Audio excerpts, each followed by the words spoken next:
E aí, pessoal, nós estamos de volta neste domingo para falar sobre mais uma estreia do cinema, talvez uma das estreias mais esperadas pela gente desde que a gente assistiu o primeiro filme em 2017, que é It, capítulo 2.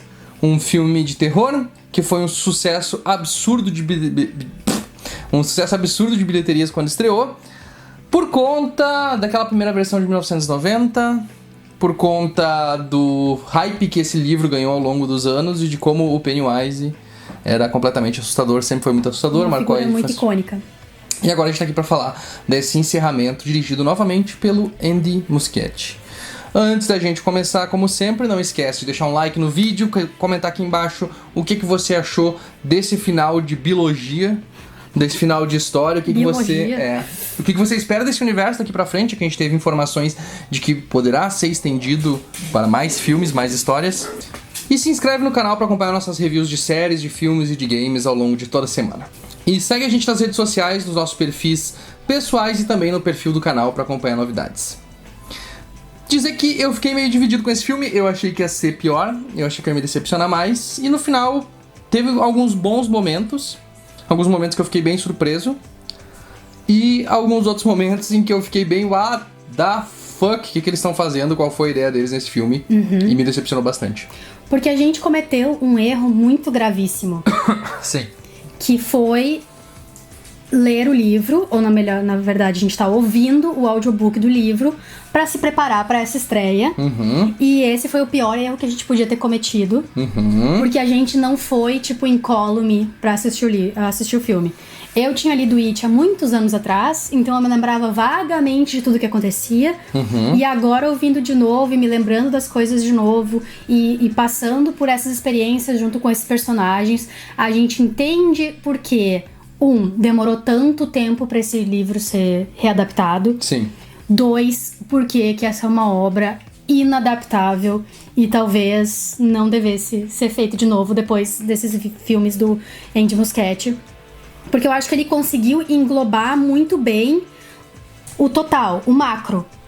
Só que o micro é tão interessante, é tão envolvente, que parece que falta alguma coisa nos filmes. Porque são 7 personagens que ele tem que acompanhar, são 7 personagens que o Stephen King elabora muito em cima deles. Sim. Sobre a vida deles em casa, sobre como é que é com eles no colégio, sobre o relacionamento que eles têm com os pais, com os amigos, com os bullies, sobre os medos deles, sobre tudo, sobre minúcias. E a gente nunca vai ver isso em 2 filmes de 2 horas e 40. Eu acho que a ideia principal, e aí eu comparo mais também com um pouco do filme original, que era que eu tinha assistido, agora eu tô ouvindo o livro, tá? Eu vejo que tem muito mais aprofundado, mas eu entendo assim que, tipo, comparado àquele filme que a gente já viu, da história que a gente já viu, até em alguns pontos aquele filme mais antigo acerta melhor que esse filme mais recente e com mais cacife, com mais força por trás, com mais orçamento por trás, não conseguiu acertar. Mas o meu problema é que esses 2 filmes, tanto os 2 filmes de agora quanto os 2 filmes do passado, vamos separar em 2 filmes, é uma minissérie, na verdade, pra TV. Nos anos 90. Nos anos 90, eles são um desserviço pra quem não leu o livro, né? Foi a impressão que eu tive, assim, porque ouvindo ele, eu fico tão preso na história, tu fica tão apaixonado por esses personagens, tu adora acompanhar a vida deles, é quase como ler um Harry Potter, assim, que tu tem todo o afeto por esses personagens e por essas histórias deles e acaba que tu pensando assim, não, mas eu vi o filme, eu não preciso ler o livro.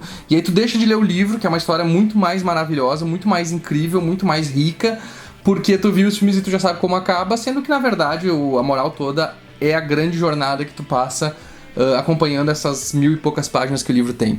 Então, se a gente pode deixar uma recomendação, ou se esses filmes trazem algo de novo, assim, leia o livro, e mesmo que você tenha assistido o filme, porque vai ser uma experiência completamente diferente. Tem um aspecto do livro que eu acho que o Andy Muschietti acerta em cheio, enquanto ele é grotesco. Eu acho que as cenas grotescas do It ele consegue transmitir muito bem em filme. Aquela cabeça do Stan com aquelas patinhas e o leproso vomitando na cara do Ed. Eu acho que o aspecto grotesco é muito bem trabalhado.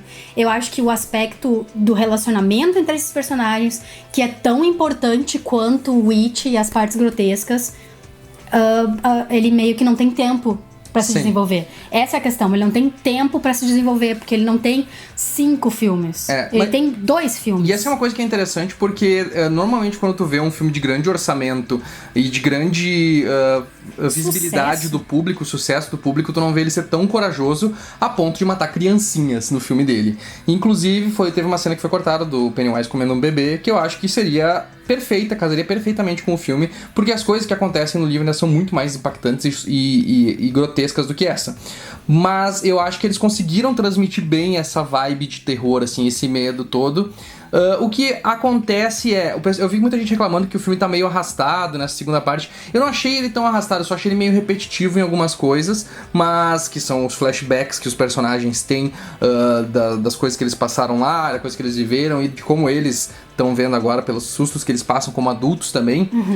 Mas eu gostei porque uma das principais reclamações do primeiro filme era: tem pouco Pennywise e tem pouco susto.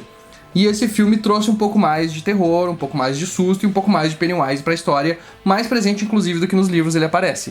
Que ele aparece muito menos, ele tem é muito mais pontuado ao longo do livro. E é um terror muito mais psicológico, não tanto um terror físico e grotesco que nem eles estão aqui. Ele é muito mais um terror psicológico, porque o Pennywise quer mexer com com todas as inseguranças deles, sabe? Com a culpa, com o medo, com a insegurança, com tudo isso. Ele toca mais nisso, porque quando eles são crianças, ele vira esses monstros do cinema. Ele vira a múmia, ele vira o lobisomem no livro, no caso. Ele vira o lobisomem, ele vira o monstro do pântano. Ele até virou a múmia no filme, ele vira o leproso no filme também, o que deu uma certa... Deu pra entender que, né, tem uma certa ligação com esse passado. Eles só não pegaram todos, eu acho que até porque eles não tinham os direitos, né? De pegar todos. Mas... E daí ele... Só que eu achei que ele usou meio os flashbacks das crianças como uma muleta. Sim, Porque eu acho que se tu queria isolar o primeiro filme tendo só as crianças, tu deveria ter isolado o segundo filme tendo só os adultos. Mas eu acho que as crianças são tão envolventes, elas são tão boas atrizes, bons atores. A gente se gostou tanto deles que eles resolveram, não, vamos usar eles aqui também. O público gostou muito deles, eu acho que eles vão gostar de ver eles novamente. E eu acho que isso foi mais como muleta, porque 50% do filme, basicamente, é flashback das crianças. E uma coisa também nesse sentido é que eu acho que meio que estragou, assim, de vez o filme e que fez o filme parecer um filme de terror barato, foi todo o plot do ritual, que eu fiquei de boca aberta com a patetice que era aquilo tudo, aquela explicação, a forma como ele conta pro Bill, drogando ele, sabe? E todo mundo meio assim, não, mas eu não quero participar, e aí todo mundo tá reticente e tal, que é uma coisa que é completamente diferente. Os personagens, é que esse é o problema, acho que numa adaptação que a gente fala, tu pode adaptar, tu tem que fazer mudanças que são importantes pra tu encaixar a tua história, mas tu não pode descaracterizar os personagens. E o Mike é extremamente descaracterizado. Todos eles estão descaracterizados. Desde o primeiro filme, ele tá completamente descaracterizado. E aqui chega ao ápice. Eu não entendi o motivo deles fazerem os pais deles serem drogados e terem queimado a casa. Talvez eles quiseram pegar o Black Spot e inserir o Black Spot de outra forma na vida do Mike. Mas aí eles descaracterizaram ele completamente, porque o Mike é um dos únicos 2 personagens que teve uma infância boa. Sim. Ele tinha os pais, ele era amado, os pais trabalhavam, ele teve uma infância ótima. O pai dele teve uma história muito triste, sim, sabe? Porque na década de 30 ele tava no exército, e na década de 30 no exército os negros eram vistos como menos que nada. E quando ele se junta com eles, ele não é essa pessoa machucada e destruída, que daí vira essa pessoa lunática. Ele fica em Derry porque ele tem um vínculo a Derry. Sim. Porque o pai dele tem o vínculo a Derry. Porque Sim. o pai dele tem a fazenda, deixa a fazenda pra ele e ele quer manter a história dele em Derry. Sim. Então ele fica lá e ele começa a escrever sobre a história de Derry. Ele não é um maluco que ficou lá porque aquilo ali sim, foi muito horrível. sabe? Tipo, é um serviço completo ao personagem, que é um personagem, ele é muito mais... ele é o vigia, ele é o guardião. Então, tipo, ele tem essa responsabilidade e ele não trata isso levianamente. Da mesma forma como quando eles são chamados a cumprir aquilo que eles precisam cumprir, que eles juraram, eles sentem o peso da responsabilidade e eles assumem a responsabilidade e dizem, não, a gente comprou essa briga, a gente vai até o fim dela. E é isso que é tão interessante, porque esses personagens não são egoístas, não são ruins, eles não são covardes, sabe? Eles sabem do que eles precisam fazer, eles vão lá e reticentemente fazem. O único que não consegue fazer é o Stem, por isso que ele se mata no começo. Ok, eles fizeram bem a jogada do Stem, eu gostei como eles retrataram a história dele, mas... E a Maria falou uma coisa muito boa, eles dão uma motivação egoísta pra eles fazerem isso, que é, se vocês não fizerem isso, vocês vão morrer. Tipo, não...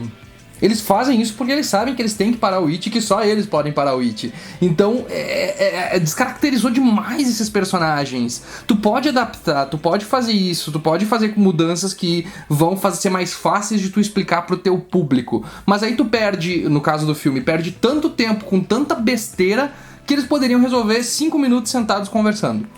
E inserir melhor esses personagens, fazer esses personagens serem mais gostáveis. Porque tem um sério problema que eles esqueceram. E eu acho que a questão de que a gente não conhece esses personagens adultos, a gente gosta deles crianças. A gente não tem a mesma afetividade que a gente tem pelas crianças com esses personagens adultos. Então tu precisa fazer a gente gostar deles, e se tu não fizer isso, tu vai ter um sério problema ao longo do teu filme. E aí a gente entra, óbvio, na questão de falar sobre esse elenco bem escalado, ou mal escalado. Bem escalado. Eu achei que todos Tu os achou? personagens eram parecidos com as crianças. Bem escalado nessa questão. Nossa, principalmente o fisicamente Stan. só. É. O Stan era muito parecido e o Bill Hader ficou muito parecido com O Rich. o Rich, mas eles não tão... Não sei se eles não são bem dirigidos, mas eles são muito insossos. Eu vou dizer eles assim, são muito ó, insossos. desse novo elenco, eu gostei de 2 atores. Eu gostei do cara que faz o Ed, que eu achei que é o personagem mais chato dos livros e ele se tornou o melhor personagem desse filme, praticamente. E o Bill Hader, que tá maravilhoso nesse Que filme. não faz uma voz. Não. Ele não faz uma voz o filme inteiro, sendo que o Rich, ele faz uma voz não, a tudo cada bem. a 2 frases que ele fala uma delas é com uma Mas voz. tu sabe que eu não senti falta porque a presença dele no filme e a forma como ele encaixa, ele tem um timing perfeito pras piadas. Eu acho que isso salva E ele. ele Tipo, tem uma química, a química dele com o ator que faz o Ed é tão boa quanto as das 2 crianças que fazem o Ed e o Richie. até porque também o Will também não... O Will, eu tô lembrando do Will do Stranger Things, não faz tantas vozes quando ele é... Eu acho que o problema das vozes do Rich é que elas são extremamente preconceituosas e racistas. Estereotípicas. Então, tipo, se ele fosse fazer qualquer uma das vozes, seja do policial irlandês, seja do escravo, seja de qualquer um deles, ia ser bem chato. Pois é. Só que daí uma eu boa. acho... Tem umas pequenas coisas, então, sabe? Ele nunca faz as vozes. Então, pra que tem uma cena da Bev dizendo beep beep Richie? Aí foi easter egg, eu acho. Acho que entra na parte de easter egg, porque aí, no primeiro filme, também tem uma cena onde o Witch diz isso. Eles trataram como um easter egg, porque eles não iam ter como encaixar e blá, blá, blá, blá.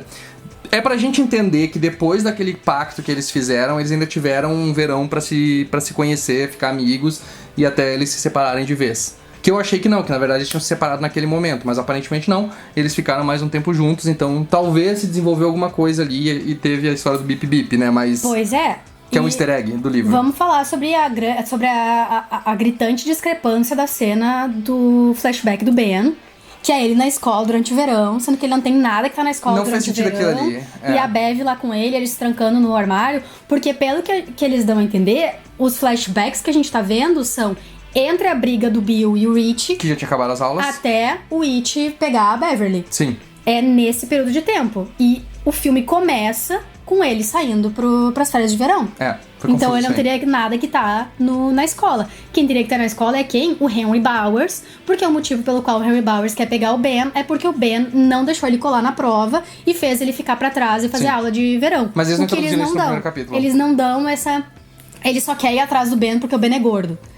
Não, tudo bem, eu até entendo só que realmente ficou fora de timeline ali. É um erro bem gritante, assim, que eu acho que na hora de Eu não sei o que eles estavam pensando na hora de escrever quando eles botaram essa cena, mas enfim.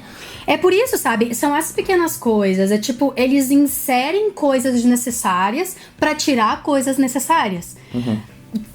A questão do poema e do relacionamento entre a Bev, o Bill e o Ben, isso não era necessário pro plot. Sendo que tem várias outras coisas que são muito mais necessárias pro plot. Mas aí a gente entra num outro problema, porque, tipo assim, eu gostei do Bill Hader, eu gostei do cara que faz o Ed, eu acho que ele tá... os dois têm uma química muito boa, os dois, quando estão juntos, brilha o filme, assim, é os melhores momentos do filme, porque esse filme faz uma coisa que filmes de terror não consegue fazer muito bem, que é equilibrar humor e terror ao mesmo tempo. Equilibra muito bem, porque eu gosto que aquele humor faz a gente rir, mas a gente ainda tá nervoso. Então funciona muito bem, é um payoff, vamos dizer assim, um setup payoff, vamos dizer, ou uma preparação que alivia quando tá muito tenso, mas ao mesmo tempo mantém a tensão. Eu gosto da relação dos dois, gosto desse formato. O Ben, o cara que faz o Ben, eu achei o pior ator desse filme. Eu achei ele completamente nada a ver com o personagem, porque o Ben é um cara que tá mais seguro, é um cara que cresceu, que ele abandonou o fato dele ser gordo, ele abandonou essas inseguranças dele, e ele tá confiante, ele é um cara magnata da arquitetura, e ele tem muita confiança naquilo que ele faz, ele passa essa segurança. E ali ele tá assim, o ator é ruim, eu não gostei dele, achei que ele foi muito mal escalado. Eu não achei ele nem fisicamente parecido com o Ben original. E eu achei que ele não tem química nenhuma com nenhum dos outros. Parece que eles escalaram um modelo pra atuar com os caras. Porque o Ben tinha que ser bonito. Porque ao mesmo tempo que o Ben é seguro de si, ele é solitário ainda. Sim, Eu acho que essa foi eu acho que eles conseguiram visualmente mostrar que ele ainda é solitário. Mas ele é muito canastrão. Eu não gostei desse canastrão. É com ele não estando ele estando sozinho na casa dele, sim, sabe? Tipo, versus estar na empresa, na reunião. Mostrou como ele ainda é uma pessoa solitária. Sim. Mas mesmo assim, e a gente tem ele tem sapatos muito grandes pra preencher, que são os do John Ritter, que é maravilhoso, que era quem fazia o Ben adulto na minissérie. Maravilhoso mesmo. Aquele ali, pra mim, continua sendo o Ben que fica na minha memória quando eu lembro dele. Exatamente. E é triste porque o ator criança, ele é um dos melhores. Ele é o melhor. O ator criança é o melhor ator de It completo. Ele ficou perfeito, acho que no corpo do Ben. Ele encarnou perfeitamente as inseguranças e medos, porque ele é gordinho mesmo, né? E ficou melhor do que o original também, do filme original, que eu achava que era um pouco, tipo, grande demais pra ser como o Ben é. Gostei dele, eu gosto muito mais dele, e foi muito bom ver ele de novo nesse filme. Engraçado, desajeitado, desengonçado. Ele encaixa perfeitamente. Em contraparte, não. Eu acho que a Jessica Chastain e o James McAvoy foram muito desperdiçados nesse filme. Porque os dois chamaram a atenção, porque, cara, perfeito. Jessica Chastain, Bev, não tem como ser melhor. Mas ficou um personagem meio, né? Meio a Deus dará, ela não tem muita força, ela não se impõe, ela não marca como a atriz que fazia ela no primeiro filme se marcou. Não sei se foi porque eles escreveram mal. Provavelmente. Porque eles não sabiam como desenvolver a Bev, sabe? Eles não aproveitaram o lance dela ter um problema com o marido dela, não souberam desenvolver isso bem, não souberam tratar ela como uma personagem independente e forte, que ela, teoricamente, no livro, ela também não é, mas ela começa a se tornar conforme vai passando. Fizeram ela ser dependente de outro relacionamento, na verdade, no final das contas. Eles não conseguiram aproveitar bem o efeito que a briga deles com o Witch teve pra eles na vida. Por quê? Porque eles trazem esse lance do ritual de Shud ser alguma coisa que os índios mostraram pro Mike, e eles retiram completamente a questão da intuição, que foi o que levou eles a derrotarem o Witch pra começo de conversa. Eles removem o Maturin, porque eles acham que o Maturin é um conceito muito complicado de se explicar no cinema, o que realmente é, e daí eles enfiam um ritual índio no meio. E daí eles tiram o Maturin, a tartaruga. Sim. Que é quem dá a eles a intuição de como eles têm que derrotar o Witch. Virou só easter egg também. Virou só um easter egg, porque aparece... Eles falam de Maturin na hora que eles estão falando do ritual, eles mostram uma tartaruga em um momento ali, mas eles tiraram isso, e como essa intuição fez eles serem bem-sucedidos, Sim. Como o encontro deles com o Witch fez eles nunca conseguirem ter filhos, e como eles repetem a vida deles em casa como adultos. Sim. O único lugar onde a gente viu isso foi quando o toque de mestre de fazer a mesma atriz que faz a mãe do Ed ser a mulher dele. Aquilo ali foi perfeito. Que foi perfeito, que em uma cena tu consegue entender que ele casou com a mãe dele. Exatamente. Sabe? Perfeito. Eu acho que a Pat Uris não ter nada no filme foi triste, porque eu amo a parte dela. Eu acho que ela é uma personagem... explica quem é? Que é a mulher do Stan. Tá. Ela é sensacional, a gente ouve tudo sobre a história dela. Eu acho que eles pegaram muito leve no relacionamento entre a Bev e o Tom. E... deram uma aliviada bem forte ali. O Rich eu entendi, porque não fazia sentido o Rich ser um DJ, faz sentido ele ser bem menor. Um ator de stand-up. Com o tempo de agora. O James McAvoy, eu acho que foi um Bill padrão, não trouxe nada de novo pra mesa. Mas o do primeiro filme também não foi. Não, como tu diz, o do primeiro a gente filme não vê ele coisa. como líder. O primeiro filme, a pior coisa é que ele tem um rabo de cavalo. Então, só por isso James McAvoy já é melhor que ele. Não, no primeiro filme do It Parte 1. Ah, tá. O ator, ele criança. Eu tô pensando no filme de 1990. Porque é outra comparação que não é justa, mas a gente precisa comparar ele com o Jonathan Brandis, que era um ótimo ator. Um ator de História Sem Fim, pra quem não conhece. Que ele é o Bill, criança na minissérie dos anos 90, e ele ele é um líder. Sim. O Bill desse filme, ele não é um líder. E ele não se impõe. Eu acho ele muito banana quando ele é criança. Ele não tem personalidade. Porque no livro eles dizem isso várias vezes, que ele tem uma personalidade magnética que faz com que as pessoas simplesmente sigam ele.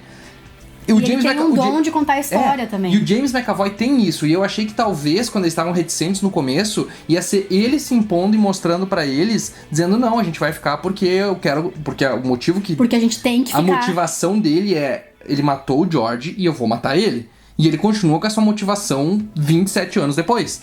A motivação dele ainda é, ele matou o George, eu vou matar ele. E ali ele, mas eu não sei. Aí ele tem que ser drogado pra ser convencido. E eles convencem, quando ele é drogado, ele se convence que tem que matar. E ele não faz as coisas junto com os outros. Não. Ele sai sozinho, e daí quando o Witch pega o guri, ele resolve que ele vai matar o Witch sozinho. Sabe? Meio... E ele é pra ser o líder do grupo, ele é pra ser a cola que une todos eles. Ele é o centro da amizade de todos eles. Sim. Então foi isso que me decepcionou bastante, assim, na atuação dele, porque o James McAvoy, a gente já viu ele como líder nos X-Men e a gente sabe que ele tem essa personalidade magnética, que é o que o personagem precisa. Mas eles não utilizam isso por conta daquela patetice toda, e aí a gente vai chegar no principal problema do elenco, do Mike. Como a Maria falou, eu acho que ele foi muito mal escalado, muito mal escalado. O ator parece o John Boyega em Star Wars, onde ele tá pateteando pra tudo que é lado, sabe? Tipo, ele não sabe o que tá fazendo. E isso afeta todo o desenvolvimento da história, porque esse fato dele ser desesperado, de ele não saber o que tá fazendo, de ele ter que convencer eles que eles têm que fazer um ritual índio pra resolver isso. Tipo, sério? De onde é que veio isso, sabe? Por que eles foram pra esse lado? Tipo, de tudo que eles podiam fazer, esse foi a melhor ideia que eles tiveram. Eles sentaram pra escrever o roteiro e não pareceu estúpido quando eles estavam escrevendo aquilo. Porque não faz sentido nenhum tudo aquilo ali que ele apresenta e da forma como ele apresenta, sabe? Tipo, ele não explica pra eles o que tá acontecendo e ele não consegue convencer eles. E eu queria que ele fosse um personagem mais grave, um personagem mais sério, que realmente impôsse, assim, dissesse, a gente tem que fazer isso. E eles, então tá. E aí talvez com o Bill ajudando ele, eles convencessem. Mas não, a gente fica até a última cena, o Rich e o Ed cagando molinho. Sabe, tipo, e aí a Bev meio perdida, porque ela viu todo mundo morrendo, tipo, não faz sentido também. E o Ben, inútil. Então, tipo, tudo isso eu acho que se acumula no péssimo desenvolvimento do personagem do Mike, que foi a pior coisa desse filme pra mim, de longe. E, obviamente, uma das coisas que não piorou e com certeza melhorou, eu acho, e foi novamente a melhor coisa desse filme, foi o Pennywise. Bill Skarsgård tava maravilhoso, ele nem parecia ele merda, em nenhum cara. momento, e foi lindo. Toda vez que ele aparecia era maravilhoso. Fora os jumpscares, que eu acho que, tipo, It não era um filme que precisa de jumpscares. Não. It é um filme que precisa de construção de tensão, até essa tensão culminar em uma imagem grotesca, não precisa de sabe? Tipo, eu acho que não precisa disso, mas... É que é popular, tem que ser popular, e pra ser popular tem que ter susto, senão as pessoas reclamam que nem reclamaram no primeiro filme. Mas eu achei todas as vezes que ele participa, que ele teve no filme maravilhosas, a cena onde ele convence a menininha a chegar perto dele foi maravilhosa. Nossa, foi hipnótico, sabe? E ele, quando deixam ele fazer o trabalho dele, ele faz muito bem. Todas as cenas, ele implicando com o Ed... Não quando ele vira leproso, porque daí não é ele, né? Mas nas outras vezes. E até no final, quando ele vira a criatura gigantesca lá, eu achei que ia ser só uma criatura. Não, ele continuou utilizando aquilo até o momento que ele morre. E foi o grande destaque do filme. E eu acho que finalmente alguém pra fazer frente ao Pennywise do Tim Curry como figura assustadora de terror. Eu acho que foi muito boa a caracterização dele. Muito bem feito. No nosso cinema que a gente foi, teve um momento muito engraçado onde ele tava... acho que foi quando ele tava seduzindo a guriazinha, né? Não lembro quando é que foi. Que daí alguém deu uma risada de Pennywise no cinema e passou um guri com a roupa do George, os balões. Foi uma experiência muito louca e muito engraçada. Eu acho que foi bem a calhar. Foi bem ótimo. Foi bem divertido.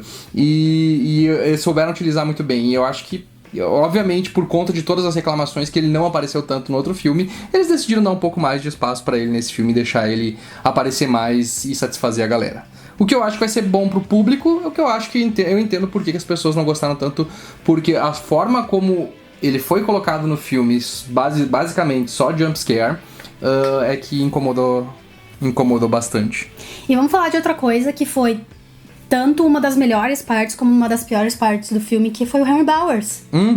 Porque eu acho que foi maravilhosa aquela primeira cena dele no hospício, e o balão passando, e ele ficando louco vendo o balão, e aí quando ele chega no quarto dele o balão não tá lá, e ele começa a chorar, e daí o Patrick Hockstetter que dá a carona pra ele, foi maravilhoso, mas eu acho que ele morreu muito rápido. Ele não fez nada.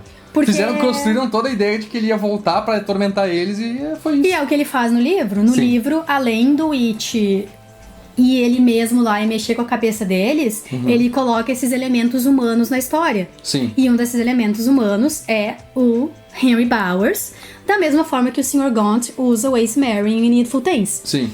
Como um elemento que eles não estão esperando, porque eles estão esperando bater de frente só com o Pennywise, e daqui a pouco ele aparece e mela tudo pra eles. Mas ele é aquela coisa do mal manipular a pessoa pra ela fazer uma coisa ruim, né? Então acho que é uma coisa que é bem presente nos livros de Stephen King também, realmente fez bastante falta. Acho que junto com o fato de que esse elenco adulto não ter absolutamente nenhuma química, porque eu não senti apego a eles. O primeiro filme estabeleceu isso de uma forma tão fantástica que toda vez que as crianças apareciam, elas roubavam a cena de novo. Porque eles têm muita química, todos os personagens funcionam muito bem. Mesmo o Mike e o Stan, que ficam mais de fora, não aparecem tanto, até eles têm mais brilho quando são crianças dentro desse grupo. E esse elenco adulto é todo desconexo, é todo fora, nenhum deles parece que fecha, que casa bem, e eles não tentam fazer eles parecerem legais, parecer que eles têm essa ligação. Eles não têm a ligação que o elenco pequeno tinha. Então, tipo, junto com esse problema do Henry Bowers de não ser uma ameaça, o fato de eu não me importar com nenhum desses caras e com o relacionamento deles juntos, fora o Rich e o Ed, que eu acho que são os melhores, foi bem, bem frustrante também. Porque no final, quando tá aparecendo a cena deles se olhando novamente, eles se vendo crianças e eles pedalando juntos, aquilo foi emocionante, mas eu tava cagando pra esses adultos que estavam ali porque eu não sabia quem eles eram. Eu tava tipo, por que eu vou me emocionar com eles se eu não sei quem eles são? Não conheço eles, sabe? E isso que o filme teve 2 horas e 40 pra desenvolver. Com certeza. E aí eu acho que o fato de, como tu falou, eles terem usado de muleta as crianças foi pior ainda, porque fez a gente lembrar que quando eles eram crianças, aquela cena deles no esconderijo do Ben, era muito melhor do que tudo que eles fizeram nesse filme com esses personagens. Então foi bem esse lado a lado desses personagens acaba sendo denegrindo pra eles. É a questão de eles quererem isolar as crianças e os adultos, e as crianças ficam isoladas e os adultos não. Eles teriam que... Pra gente conhecer esses personagens, voltar a se relacionar com eles e ver quem eles se tornaram, a gente precisaria que o filme fosse só dos adultos. Não voltando pra eles crianças. Exatamente. Só dos adultos. E bem escritos, né? E bem escritos, com certeza. Porque tem muita história pra contar sobre esses personagens. Tem muita história pra contar sobre o Bill, sobre como o Bill virou quem ele era, sobre como ele tava na faculdade, sobre o relacionamento dele com a Audra, sobre como ele virou um autor, sabe? como a morte do George involuntariamente fez ele ser um autor de terror, porque ele nem tinha pensado no George há muitos anos antes dele escrever o primeiro conto dele, que era sobre um menino no sótão, sabe, no porão, quer dizer. Então, sobre sobre a gama de relacionamentos abusivos que a Bev teve depois do pai dela, sabe? Sobre como o Ben perdeu peso e virou um arquiteto. Tudo isso a gente é privado disso. Sim. Porque diz, olha só, lembra como tu amava eles como crianças, agora ama eles como adultos. Porque tu amava eles quando eles eram crianças. E aí, só que eu também vejo assim que, tipo, eles correram pra contar tanta coisa, eles fizeram... O filme, por mais que ele seja longo, ele parece super corrido, porque tem muita coisa que fica acontecendo. Pois é, eu não achei arrastado, eu achei super rápido. Pois achei que tudo passou super rápido. E o problema é que, tipo assim, só que é rápido com um monte de coisa que, tipo, eu achei cansativo todas aquelas mudanças que eles faziam. Entrava um personagem, vamos ver um jumpscare com ele criança, um jumpscare com ele adulto. Entrava outro personagem, vamos ver um jumpscare com ele criança, um jumpscare com ele adulto. Aí começou a ficar chato, sabe? Na história do livro, isso é mais natural, porque eles têm tempo pra desenvolver, não tem pressa e dá pra tocar isso. Mas até mesmo no livro é um pouco irritante, porque o Stephen King exagera. Mas é mais cabível, só que ali ficou muito, muito chato aquela parte ali, assim, porque começou a repetir e tu já sabia como é que ia acontecer, que no final ia dar tudo certo, que não ia acontecer nada com eles, que eles iam ficar de boas. Então, foi meio estranho, foi estranho. E aí, toda vez que voltava pro plot e eles tendo que... nós temos que fazer o ritual, e aí chegando no final e tendo o ritual falhando, me senti em vendo Star Wars The Last Jedi de novo. Que eles vão lá, fazem todo aquele círculo lá na história do cassino, e aí chega no final e não dá bosta nenhuma, não serve pra nada. Então, tipo, achei, puta, sério que perderam todo esse tempo pra isso e não resolveram? Exatamente, quando eles fizeram o que era pra ser feito desde o começo do livro, que era eles acreditarem e ter aquela batalha de desejos de Will com o Pennywise. Esse é o ritual de Chuck. Que foi o final que eles tiveram. Que foi o final que eles fizeram. Então, pra que precisava disso? O que eu acho que ficaria muito mais fácil era, tipo assim, mostrar mais como eles derrotaram na primeira vez, porque eles tinham confiança de como derrotar o Witch. Eles, involuntariamente, eles sabiam como, e eles não lembravam mais como fazer isso como adultos. Se eles tivessem, talvez, focado mais nisso, em vez na questão do ritual, de tentar relembrar, de tentar redescobrir aquele sentimento que eles tinham quando crianças, pra poder diminuir ele, derrotar ele, eu acho que faria mais sentido no final das contas. Mas eles preferiram não fazer o ritual, e aí eles acabam se enrolando com um monte de outros subplots que não interessam. E eles também, no fim, eles quiseram fazer a gente acreditar que todos eles se libertaram daquele ciclo, que eles estavam presos desde que eles derrotaram o Witch, mas a única pessoa que a gente viu realmente se libertar foi o Bill. Quando ele atira na cabeça dele próprio e quando ele basicamente atirando na culpa que ele sente por ter mentido pro George. Porque a Bev não supera os relacionamentos abusivos dela, ela só dá a mão pro Ben. Não, o Ben diz que ele ama ela e agora eles se libertaram. E o Rich... Mas não acontece nada com o Rich. Não acontece. Não, e o Ed morre daí no final. Não adianta nada. Mas um outro ponto também que eu acho que eles decidiram ir porque motivos de vamos fazer uma franquia disso aqui, foi o motivo deles explicarem como o It surgiu. Uhum. Que eu acho também que foi muito rápido e de uma forma tão... Eu achei legal o efeito. Eu achei legal o efeito e a forma como eles contaram a origem do It. Mas eu achei que foi desproposital também. E foi totalmente fora do lore real da história. Eu não sei te dizer. Porque o It tá na Terra, tá em Derry há milhões de anos. Mas eles falaram isso, que ele tava há milhões de anos. Mas ele mostrou que quando ele chegou, os índios já existiam. Milhões de anos atrás, os índios não existiam. Eu acho que... Eu não sei porquê mostrou os índios ele olhando pela visão dos índios e os índios mostrando pra ele que caiu o fogo, se tipo milhões de anos atrás não tinha índio. Exatamente, foi o que eu acabei de dizer. Não, sim, exatamente, eu entendo a tua parte, só que tipo, eles falam na história que foi milhões de anos que caiu. Eles falam também que foi milhões de anos, só que eu não entendi, tipo, tá, mas como é que talvez os índios viram uma visão esotérica, então? Sei lá. Não explicou muito bem, eu achei muito confuso. Mas eu achei que podia ser, tipo assim, tá, então se tu vai mostrar a história do Pennywise, pega o começo do filme e mostra, sabe? Tipo, mostra com calma, não faz um flashbackzinho de 5 segundos e aí vai pra história do Andrew, que eu acho que ficou muito bom, porque, incrivelmente, 40 anos depois que isso... 40 anos. 20 e poucos anos depois que a história se passa em 1985 dos caras batendo no cara por homofobia...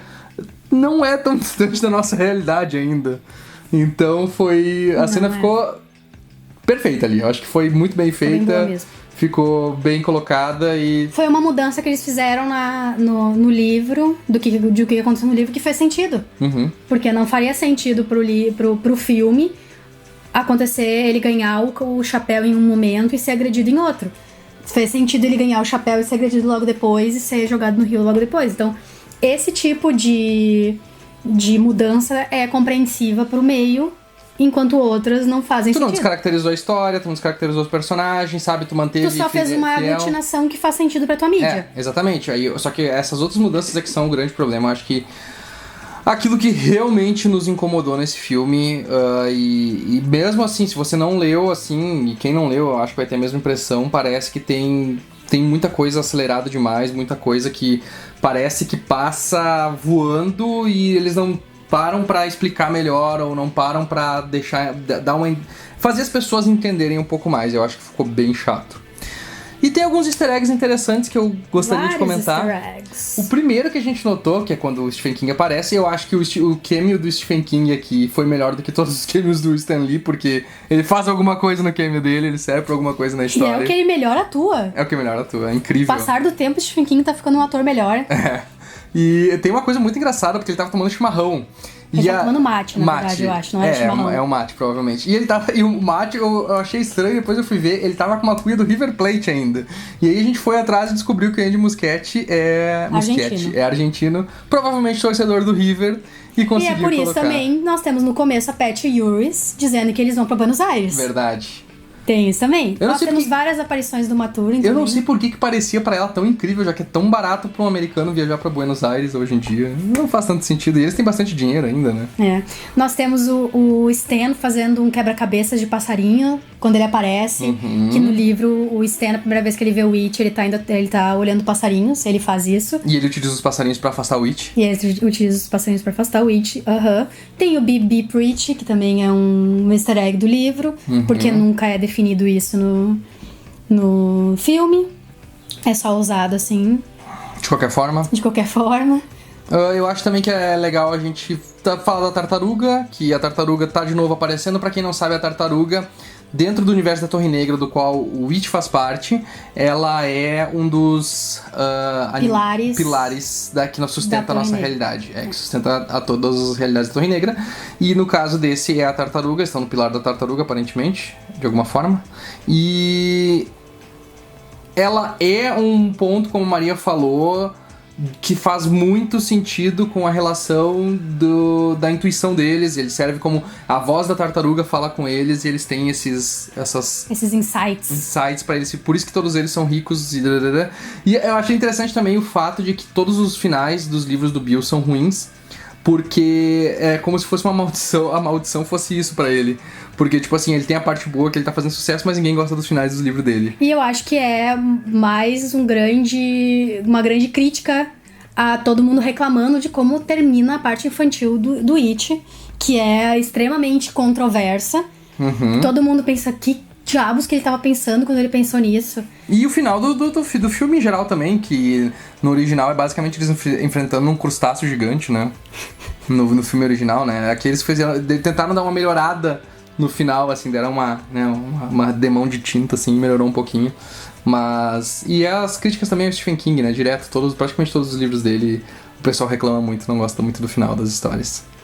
Bom, em geral, assim, tem momentos muito bons, eu acho. Acho que talvez se o pessoal fizer, vai ter provavelmente os fãs fazendo aquela coisa de intercalar os filmes, fazer como no livro, porque no livro toda a história é intercalada, começa com os adultos, vai pras crianças e tu nunca sabe direito o que tá acontecendo, porque é todo fatiado a história. Ele pega as duas histórias, coloca uma em cima da outra e começa a fatiar. E eu acho que é interessante dessa forma como é contada, mas eu entendi que faz mais sentido narrativo para tu ter dois clímax, tu colocar o filme em ordem correta, ordem cronológica correta. Então fez bastante sentido, mas eu gostaria de ver agora um ultra cut desses filmes com as partes intercaladas conforme no livro, talvez fique mais interessante. Eu queria muito que da próxima vez que eles fossem adaptar esse filme, porque essa não vai ser a última, provavelmente não, eles fizessem uma série de TV. Talvez. Uma minissérie em 2 partes, de 10 capítulos cada. A primeira pras crianças, a segunda pros adultos. Pra gente conhecer bem esses personagens. Pra gente ver sobre os personagens que a gente nunca ficou sabendo. Tipo a Patty Urich, tipo a Audra, o Tom Rogan, sabe? Tudo isso pra saber sobre o Black Spot, sobre Ironworks, sobre tudo que... todo esse passado horrível que Derry teve. E como tem várias pessoas que viram It, mas que acharam que era um truque de visão, que eles estavam sonhando, que tinha alguma coisa acontecido, que deixaram passar batido até essas crianças. Eu acho que agora vai se criar esse universo cinematográfico do It, com os filmes contando das outras travessuras dele ao longo das décadas, dos séculos. Talvez seja uma boa... Como é que eles vão fazer isso? Talvez seja uma boa história. Talvez sejam boas histórias, talvez seja legal, sabe? Porque... eu não sei se vai ser com o Andy Muschietti, quem é que vai fazer, mas eles estão querendo aprofundar mais no lore que o Cary Fukunaga criou, também em boa parte, porque tem muita coisa ali que o Cary Fukunaga fez que eles não fizeram, e uma delas é a ideia de que as luzes da morte e o It em si é uma coisa muito Lovecraftiana que deixa qualquer um fora da casinha quando ele consegue contemplar toda a vastitude dele, todo o tamanho dele e ver o universo de onde o It veio, que é uma coisa completamente diferente da nossa. E eu acho que faltou esse toque Lovecraft no final, que é deixar mais pra nossa imaginação do que pros nossos olhos, porque essa história de tu entregar tudo e fazer tudo, tornar tudo muito visual é um tiro no pé, porque nem sempre todo mundo vai se assustar com aquilo que tu tá mostrando. É uma coisa muito subjetiva, medo. Então, quanto menos tu mostra, mais tu assusta. E eu queria ter visto mais isso, mais essa questão do Lovecraft, que tinha muito mais na história do Cary Fukunaga, que foi acabando sendo rejeitada quando ele saiu fora, e o Andy Muschietti, que é um cara muito mais padrãozinho, muito mais terror visual, acabou assumindo, né? Pra tornar a história mais terror. Palatável. É, uma história mais terror, popzinho, pra todo mundo comer pipoca, assistir e sair fora depois de boas e não ficar... pensando. Remoendo aquilo na cabeça, que nem o Cary Fukunaga gosta de fazer. Apesar disso, eu gostei do filme. Em geral, assim. Depois de tudo isso, a gente... O pessoal nem chegou nesse final, do vídeo. Não, quando a gente falou a primeira coisa ruim, já saíram e deixaram um comentário ali. Vocês são horríveis, vocês não sabem o que estão falando, estão só comparando com os livros, glá, glá, glá, glá, glá. Mas eu, em geral, eu gostei realmente um pouco mais desse filme do que do primeiro. Apesar de todas essas coisas ruins que a gente falou, eu acho que ele é mais rico em detalhes da mitologia e por isso vai valer a pena uma segunda reassistida, porque o primeiro não valeu a pena reassistida, assim, eu fiquei bem... E vamos ver, esperar pra ver o que vai ser feito desse universo mesmo. Me diverti também. Eu achei que teve momentos ótimos pra contrabalancear os momentos em que a gente ficou what the fuck is happening.